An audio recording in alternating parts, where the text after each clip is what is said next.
तो निशिकांत दुबे को आप यहां पर सुन रहे थे, बड़े आरोप यहां पर लगाते हुए हेमंत सोरेन पर, उनके परिवार पर, और यह भी कहते हुए कि ये तो 2 ही दिन से गायब है। शिबू सोरेन किस तरह से 21 दिनों तक गायब रहे थे, और बड़ी बात राष्ट्रपति शासन की मांग करते हुए यहां पर नजर आए। लोमस झा हमारे सहयोगी लगातार हमारे साथ बने हुए हैं, इस पर और अपडेट हम तक पहुंचा रहे हैं। लोमस, एक तरफ जहां हम रांची में देख रहे हैं कि प्रशासनिक हलचल किस तरह से तेज हो गई है, तो वहीं ईडी की ओर से यह भी कहा गया था, क्योंकि सुबह से रात तक अधिकारी रहे, उनको हेमंत सोरेन नहीं मिले। उन्होंने दिल्ली पुलिस को भी कहा कि भैया खोज कर लाइए, एयरपोर्ट पर टीम बैठा दी गई, लेकिन हेमंत सोरेन कहीं नहीं मिले। बिल्कुल हिमानी, साफ तौर पर हेमंत सोरेन कहां है अभी तक किसी को नहीं मालूम। ईडी को भी नहीं मालूम, दिल्ली पुलिस को भी नहीं मालूम, क्योंकि दिल्ली पुलिस की सिक्योरिटी हेमंत सोरेन के साथ जरूर थी, लेकिन जो सिक्योरिटी को पूरी तरीके से चकमा दे करके हेमंत सोरेन कहां गायब हो गए वो किसी को नहीं मालूम। आपको वो घर दिखाना चाहेंगे जहां पे 15 घंटे तक ईडी की टीम अंदर रही थी। ईडी की टीम को 36 लाख रुपए कैश इस घर से मिला था, और साथ ही कई कागजात भी मिले थे इस घर से, और उस कागजातों को जब्त करके, पैसे को जब्त करके ईडी की टीम लगभग 10:30 बजे के दौरान यहां पर निकली, और अपने साथ BMW गाड़ी, जो कि हेमंत सोरेन की वाइफ की बताई जाती है, उसको भी अपने साथ लेके गई। और साफ तौर पे आप देख सकते हैं जिस तरीके से रांची में प्रशासनिक हलचल तेज हो गई है, लेकिन हेमंत सोरेन कहां है अभी तक ये सवाल बना हुआ है। आप देख सकते हैं जब हेमंत सोरेन दिल्ली पहुंचते हैं तो वो कानूनी सलाह के लिए कई लोगों से वो मुलाकात करते हैं, मुलाकात करके कैसे गायब हो जाते हैं वो किसी को नहीं अंदाजा चलता है। साफ तौर पर दिल्ली पुलिस की टीम एयरपोर्ट भी जाती है जहां पर उनका चार्टर्ड विमान खड़ा रहता है, लेकिन किसी को यह अंदाजा नहीं कि हेमंत सोरेन कहां है। वहीं पे ट्विटर पे भी एक वार छिड़ जाता है, लगातार जो बीजेपी के नेता वो आरोप लगाते हुए दिखते हैं कि हेमंत सोरेन कहां गायब हो गए, कहां, और जो भी अगर खोज के लेके आएगा हेमंत सोरेन को तो उसको 11,000 रुपए इनाम दिया जाएगा। खुद बाबूलाल मरांडी ने ट्वीट करते ये घोषणा की, और साफ तौर पे उन पे आरोप भी लगाया, क्यों डर रहे हैं हेमंत सोरेन ईडी की जांच से, क्यों समन का सामना क्यों नहीं कर रहे, क्यों नहीं जांच पड़ताल में सहयोग कर रहे। लगातार निशिकांत दुबे की भी को चुनौती मिल रही है, और उनको लग रहा है कि आने वाले चुनावों के बाद उनका भविष्य क्या होगा। और यह मैं ऐसे ही नहीं कह रहा हूं। आप उत्तर से दक्षिण तक देखें तो 2019 के लोकसभा चुनावों में देश की प्रबुद्ध जनता ने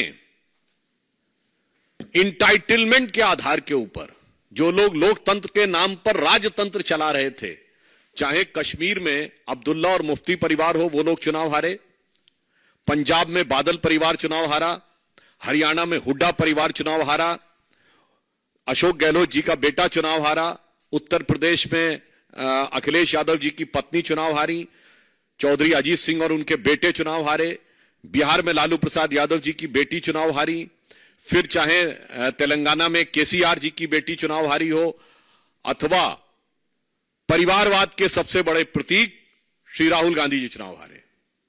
तो खड़गे जी, यह सत्य है। जो आपको डर लग रहा है कि इसके बाद ये लोकतांत्रिक राजवंशों के लिए चुनाव का भ्रम जनता के सामने रखकर राजनीति करना संभव नहीं हो पाएगा, क्योंकि अब भारत में वास्तविक लोक सत्ता का प्रादुर्भाव हो गया है।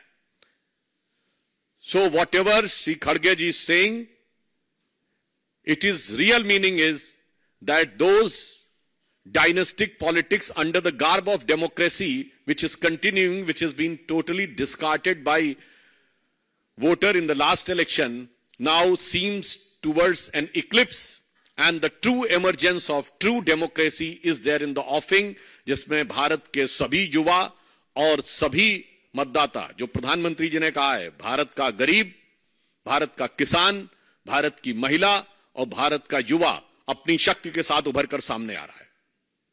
वैसे ये लोग जो लोकतंत्र की बात करते हैं, तो मैं याद दिला देना चाहता हूं, कांग्रेस पार्टी के पहले प्रधानमंत्री श्री जवाहरलाल नेहरू 0 वोट पाकर प्रधानमंत्री बने थे।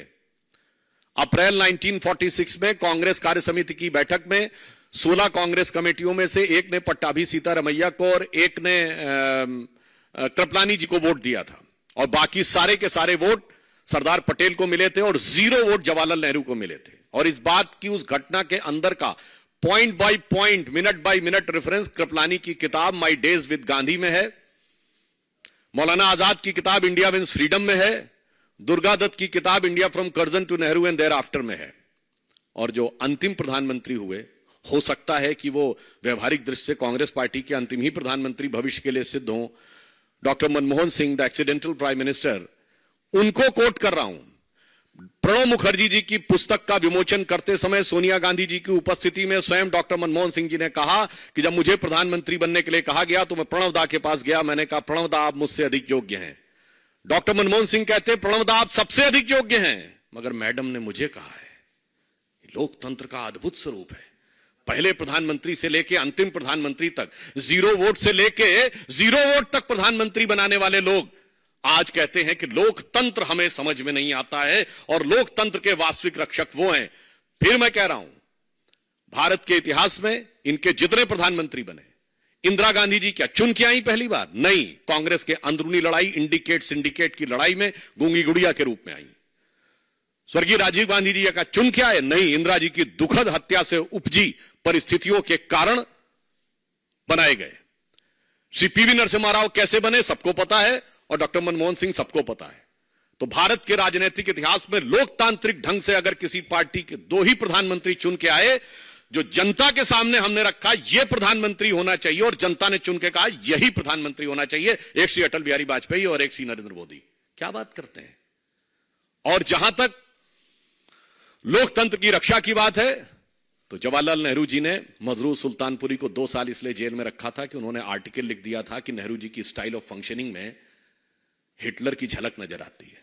और आज हिटलर की मौत कितने क्या बोला जाए, कब्र खुदेगी, कुत्ते की मौत जैसे शब्द बोलकर जलवाए जलाल से जलवा अफरोज हो रहे हैं और कह रहे हैं लोकतंत्र नहीं है। फिर आप देखिए, और इतना ही नहीं, मौलाना आजाद ने अपनी किताब इंडिया विंस फ्रीडम में लिखा है कि नेहरू जी को किसी दूसरे की तारीफ बर्दाश्त नहीं थी अपने सामने। ये वो 40 पेज हैं जो उन्होंने कहा था कि उनकी मृत्यु के 30 साल बाद प्रकाशित किए जाएं, जो 1988 में प्रकाशित हुए थे। आइए साहब, राजीव गांधी जी के जमाने में एक अखबार उनके खिलाफ लिख रहा था तो उसके ऊपर इनकम टैक्स का छापा और बिजली काट दी गई थी। और आज की युवा पीढ़ी को याद रखना चाहिए, राजीव गांधी जी के जमाने में एक पोस्ट एंड टेलीग्राफ एक्ट आया था जिसमें सरकार को यह अधिकार दिया गया था कि वो जिसकी चाहे चिट्ठी खोलकर पढ़ सकती और आपत्तिजनक बात लिखे तो कार्रवाई भी हो सकती। जैसे आप कल्पना करिए कि सरकार आज आपके सारे कम्युनिकेशन पढ़े और पढ़कर केवल उसी के आधार पर कार्रवाई कर सके। वो तो ज्ञानी जैल सिंह जी ने उसे पास नहीं होने दिया था। पीवी नरसिम्हा राव, अभी मैं इंदिरा जी की बात नहीं कर रहा हूं, पीवी नरसिम्हा राव भारत की एकमात्र सरकार जो पैसा लेकर अपने को विश्वास मत प्राप्त किया, यह कोर्ट में साबित हुआ। 1994 झारखंड मुक्ति मोर्चा रिश्वत कांड, झारखंड मुक्ति मोर्चा के 3 सांसदों ने पैसे लिए 1-1 करोड़ और बैंक अकाउंट्स में बरामद हो गए वो पैसे। वैसे आज भी बरामद हो रहे हैं, बहुत थोड़े से बरामद हुए हैं, अभी तो 36 लाख बरामद हुए हैं, 2 ठो BMW बरामद हुई हैं। पर सोचिए कि इनकी फितरत